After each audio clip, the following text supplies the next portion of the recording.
ஆனா அந்த ஜோசியர் சொன்னது உண்மைதான். ஆனந்தி நான் கல்யாணம் பண்ணலன்னா என் வாழ்க்கையில கல்யாணங்கிறதே இல்ல. ஆனா அதுக்கான நேரம் இது இல்லம்மா. ஆனந்த் கிட்ட இத பத்தி எல்லாம் போய் என்னால பேச முடியாது. அப்படியே பேசினாலும் அவ சம்மதிக்க போறதும் இல்ல. அது தெரிஞ்சதுனாலதான் நான் சொல்றேன், தயவு செஞ்சு அவ சூழ்நிலையை புரிஞ்சுக்கோமா.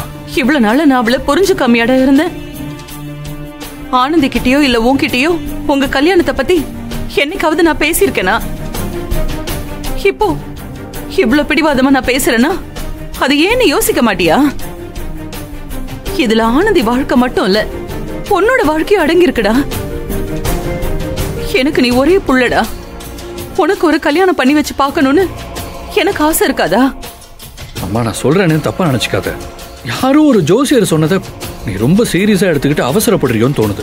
இல்லடா, உங்க அப்பா விஷயத்துல நான் ஜோசியத்தை விளையாட்டை எடுத்துக்கிட்டதால வந்த வேணா என்னன்னு எனக்கு தான் தெரியும்.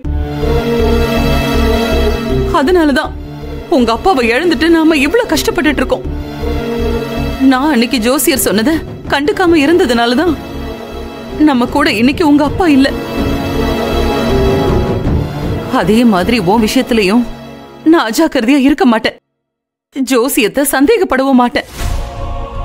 ஜோசியர் சொன்ன மாதிரி 3 மாசத்துக்குள்ள கல்யாணம் பண்ணிதாண்டா ஆகணும்.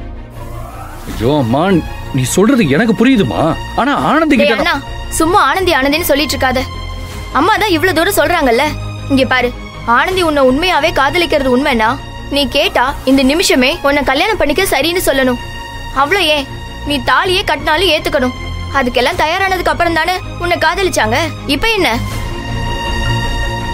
அம்மா கோவப்பட்டப்பவும் சரி, மகேஷ் சார் கோவப்பட்டப்பவும் சரி, பொறுமையா இருந்து சூழ்நிலையை சமாளிச்சு 2 பேரையும் உங்க காதல ஏத்துக்க வச்சதுனா எதுக்குனா நீங்க 2 பேரும் ஒண்ணு சேரதானே, கல்யாணம் பண்ணிக்க தானே.